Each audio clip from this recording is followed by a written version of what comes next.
टोहाना में किसानों के जमावड़े पर सीएम ने कहा है कि शांतिपूर्ण तरीके से आंदोलन होता है तो कोई दिक्कत नहीं है, लेकिन अगर कानून व्यवस्था बिगड़ती है तो ऐसा कतई नहीं होने दिया जाएगा। डीसीज को बता दिया गया है कि शांतिपूर्ण तरीके से अगर कोई आंदोलन होता है हमें उसमें कहीं कोई आपत्ति नहीं है, लेकिन लॉ एंड ऑर्डर को अगर कोई अपने हाथ में लेता है तो उसको बर्दाश्त नहीं किया जाएगा और उसमें जो भी कानून सम्मत कार्रवाई होगी वो डीसीज को कह दिया गया, उसमें बिल्कुल हिचकना नहीं है, उसको जरूर करें। चंडीगढ़ में सीएम मनोहर लाल ने जिला उपायुक्तों के साथ बैठक की है। मीटिंग के दौरान सीएम ने यह कहा कि अब कोविड के मामले में काफी कमी आई है, जो सुखद है। पिछले दिनों कोरोना ने अपना कहर बरपाया था। बैठक में सभी उपायुक्तों के साथ चर्चा की गई। उन्होंने ये भी कहा कि अपने अपने जिलों में क्या क्या काम किया है, क्या सुधार हो सकते हैं, इसको लेकर भी सुझाव लिए गए हैं। इसके साथ ही सीएचसी को भी मजबूत किया जाएगा। वहीं ब्लैक फंगस पर सीएम ने कहा कि दवाइयों की कमी है पर इंतजाम किए जा रहे हैं। 1000 इंजेक्शन बुधवार को मिले हैं, 8000 इंजेक्शन अभी और मिलेंगे। ऐसा है कि मेरी साप्ताहिक मीटिंग हर एक डीसी यानी सभी डीसीज के साथ होती है। अभी तक पिछले काफ़ी महीनों से वीडियो कॉन्फ्रेंस के माध्यम से ही मीटिंग्स चल रही थी। हर बृहस्पतिवार को मीटिंग होती है, लेकिन अब चूँकि स्थितियाँ काफ़ी कह सकता हूँ कि भी सुखद ही हैं कि कोविड जो है वो बहुत कंट्रोल में आया है, डाउन हो गया है, तो इस बार हमने सोचा कि सभी डिप्टी कमिश्नर्स को प्रत्यक्ष बुला करके मीटिंग की जाए ताकि फील्ड की कुछ जानकारियां हमें हो जाए, हमने जो कुछ बताना उनको बताया जाए। एक साप्ताहिक डिप्टी कमिश्नर्स का मीटिंग उतना ही हेतु प्रपंच था। मुख्य विषय जो है वो तो अभी कोविड का जैसे एक प्रभाव पिछले दिनों में जो देखने को मिला, उसमें सभी डिप्टी कमिश्नर्स ने अपने अपने अनुभव अपने इलाके में उन्होंने कैसे कैसे क्या क्या नई बातें की, क्या उनके अनुभव रहे वो पूछा गया।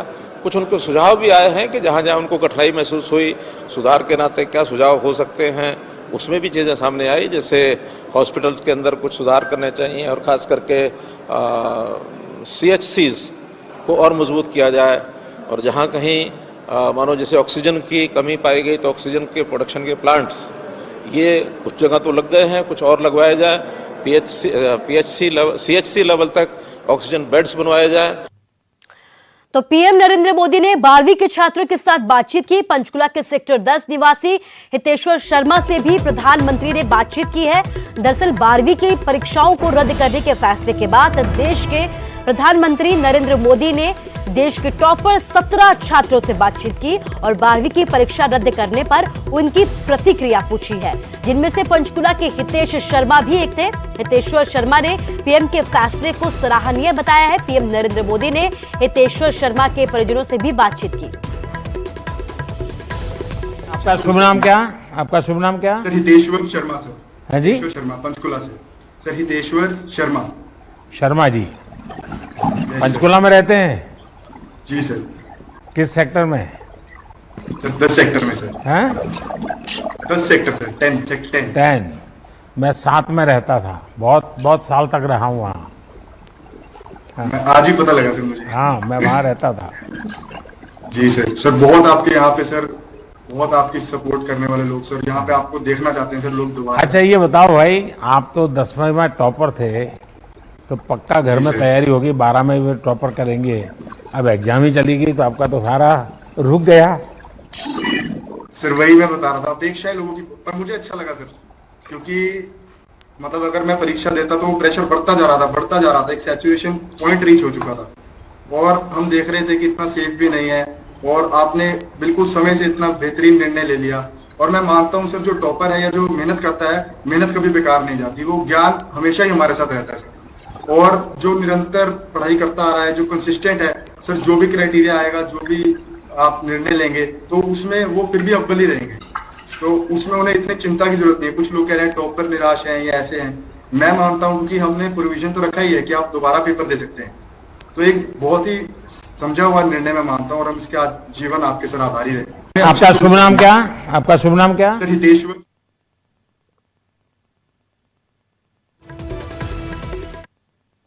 किया या मेरे पंचकुला स्कूल में का इतना रहते नाम हैं। है जो मैं इतने बड़े प्लेटफॉर्म पे आज बात कर पाया। मेरे प्रिंसिपल मैम मेरे साथ कंसिस्टेंटली टच में थे इस बात के, सबसे पहले उन्होंने मुझे बताया था कि ऐसे मीट है। और बाकी प्रधानमंत्री जी को जब मैंने बताया कि मैं नेशनल टॉपर रह चुका हूँ तो सर को बड़ी क्यूरियोसिटी हुई पूछने की कि एक टॉपर बच्चा भी है। मेरे ख्याल से सारे बच्चे टॉपर नहीं थे उसमें, मतलब रैंडमली चूज़ किए गए थे ऑल ओवर इंडिया से। तो जब सर को पता लगा कि एक नेशनल टॉपर बच्चा भी इनमें मौजूद है तो सर ने मुझसे स्पेशली क्वेश्चन पूछा कि शर्मा जी आप बताइए। तो पहले नाम मतलब मैंने पहले बताया सर को काफ़ी कुछ। मैंने सर को एक इंसिडेंट नरेट किया जहाँ पे मैं माननीय शिक्षा मंत्री जी को मिला था 26 जनवरी के दिन दिल्ली में, जब हम प्रधानमंत्री जी के अतिथि के रूप में मुझे दिल्ली बुलाया गया था रिपब्लिक डे की परेड देखने के लिए। तो वहाँ पे मुझे शिक्षा मंत्री जी ने कहा था कि अब आपने 10वीं में टॉप किया तो मैं आपको एक टारगेट देता हूँ, आपने 12वीं में भी टॉप करना है और हम फिर मिलेंगे। तो मेरी ज़रूर थी, दिली तमन्ना थी कि मैं शिक्षा मंत्री जी को दोबारा मिलता, वो टारगेट पूरा करता, मैं प्रधानमंत्री जी को मिल पाता, उनका आशीर्वाद ले पाता। तो मैं थोड़ा सा निराश ज़रूर था अप्रैल के मंथ के आसपास जब पोस्टपोन हो रहे थे एग्ज़ाम या कहा जा रहा था कि शायद कैंसिल हो जाएंगे। लेकिन उसके बाद मुझे लगा कि हमारी सेहत से बढ़कर कुछ भी नहीं है। और प्रधानमंत्री जी परीक्षा पर चर्चा पे कहते आए हैं काफ़ी बार, मैंने ये सब बातें मैंने प्रधानमंत्री जी के साथ। और चलिए बात मौसम की करते हैं। हिमाचल में मौसम विभाग ने येलो अलर्ट जारी कर दिया है। मैदानी और मध्य पर्वतीय क्षेत्रों में 5 जून तक मौसम लगातार खराब रहेगा। 5 जून तक पूरे प्रदेश में बारिश और बर्फबारी के आसार बने हुए हैं। पिछले दिनों तूफान से भी जगह जगह खासा नुकसान पहुंचा था। 10 जून के बाद से प्रदेश में प्री मानसून की बौछारें पड़ने के आसार हैं, जबकि 25 जून को मानसून की दस्तक यहां पर आ सकती है।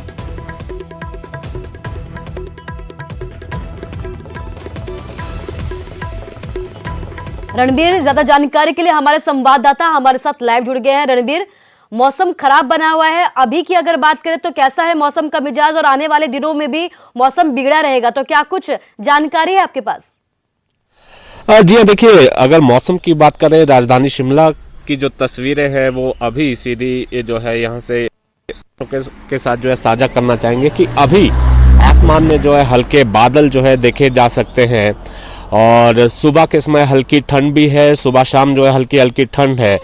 लेकिन दिन के समय जो है मौसम खराब रहता है, बीच बीच में जो है बारिश होती है। हालांकि राजधानी शिमला में पिछले कल जो है बारिश नहीं हुई है, लेकिन शिमला के आसपास के जो इलाके हैं यहाँ पर जो है बारिश हुई है। कोटखाई की बात करें, वहाँ 2 सेंटीमीटर जो है बारिश पिछले कल रिकॉर्ड की गई है। ये मौसम विभाग का जो अलर्ट है आज के लिए पूरे हिमाचल में अलर्ट है कि मौसम किस तरह से करवट बदलेगा। जाहिर सी बात है कि जो प्री मानसून की जो बौछारें हैं वो हर रोज हिमाचल में देखने को मिल रही हैं। बहुत सारे इलाके हैं जहां पर जो है बारिश हो रही है और जो ऊंची चोटियां हैं वहां पर हिमपात भी जो है हुआ है। तो मौसम विभाग का ये कहना है कि आज भी जो अलर्ट जारी किया गया है वो येलो अलर्ट है और कुछ एक स्थानों पर जो है तेज हवाएं चलने की भी बात कही गई है, थंडरस्टॉर्म की बात कही गई है। तो हालांकि ओलावृष्टि को लेकर ज्यादा कुछ नहीं कहा गया है, इस तरह का अलर्ट नहीं है, क्योंकि जो किसान और जो बागवान हैं वो इस बात से ज्यादा चिंतित है कि उनकी फसलों को जो है नुकसान ना हो। लेकिन बारिश भी जो है काफी जगहों पर हमने ये देखा, चंबा में ये देखा था कि किस तरह से जो है बादल फटा था। बहुत सारी ऐसी जगह हैं वहां पर काफी नुकसान हुआ है। फिलहाल अभी शिमला की जो तस्वीरें हैं उस लिहाज से अभी जो है मौसम बिल्कुल ठीक है, बारिश नहीं हुई है कल दिन भर भी। लेकिन हाँ, जिस तरह का अलर्ट जारी किया गया है उससे लग यही रहा है कि शायद दिन के बढ़ने के साथ साथ जो है यहाँ पर बौछारें हो सकती है। जी कुसुम। जी, तमाम जानकारी के लिए आपका शुक्रिया रणवीर। तो आने वाले दिनों में मौसम खराब रहेगा, फिलहाल मौसम सुहाना बना हुआ है, लेकिन मौसम विभाग का यह कहना है कि आप सचेत रहें।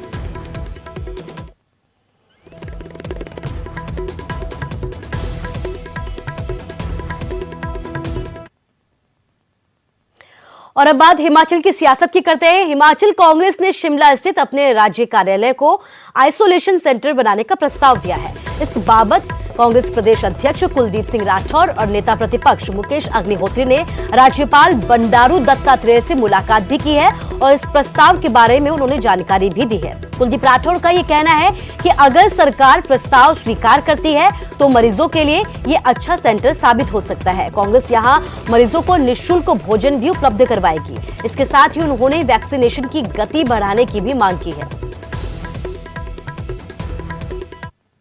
एक प्रपोजल दी गवर्नर साहब के माध्यम से कि हमारे जो राजीव भवन है वो कोविड अस्पताल के बिल्कुल नज़दीक है। हमारे पास 2 हॉल हैं, जो मीटिंग हॉल है, तो वो हम देना चाहते हैं। अगर सरकार उसे अधिग्रहण करती है, सरकार लेती है, तो उसमें लगभग 200-250 बेडों की व्यवस्था हो सकती है। क्योंकि अभी जगह की कमी है, तो हम ये प्रपोज कर रहे हैं। और अगर सरकार हमारी प्रपोजल को स्वीकार करती है, हमारे प्रस्ताव को स्वीकार करती है, तो हम जो मरीज हैं उनके खाने का जो बंदोबस्त है वो भी हम पार्टी कार्यालय में करेंगे।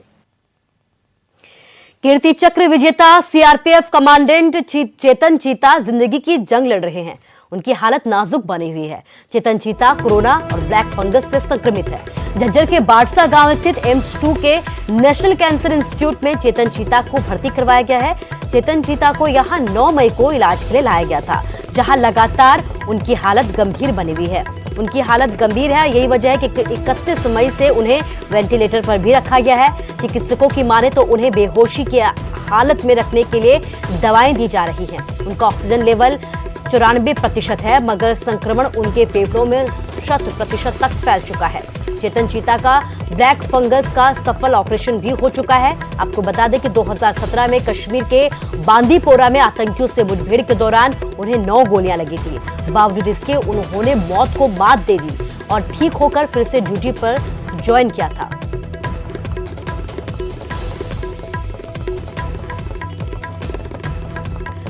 कोरोना और ब्लैक फंगस के बाद अब MSIC नाम की एक नई बीमारी बच्चों पर कहर बरपा रही है।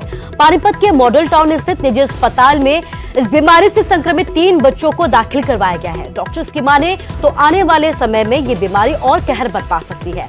शिशु रोग विशेषज्ञ डॉक्टर गिरीश अरोड़ा के मुताबिक इन दिनों तीनों में से तीनों चीजें जो है मिलती जुलती है इनके अंदर। इनके परिवार में किसी को भी कोविड नहीं था या फिर उसके लक्षण भी नहीं थे और वो पॉजिटिव भी नहीं हुए थे।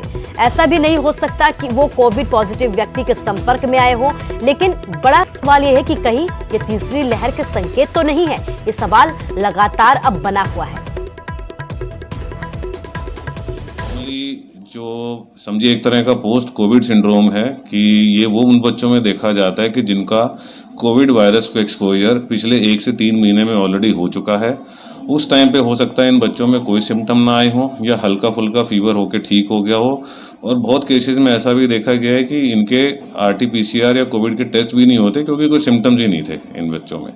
लेकिन अब वो सिम्टम्स 1 से 3 महीने के बाद जब ये बच्चों में इस तरह का ये MISC के रूप में आता है और फिर हम एंटीबॉडी टेस्ट कराते हैं तो उसमें पता चलता है कि बच्चे का ऑलरेडी एक्सपोजर हो चुका है और प्रॉपर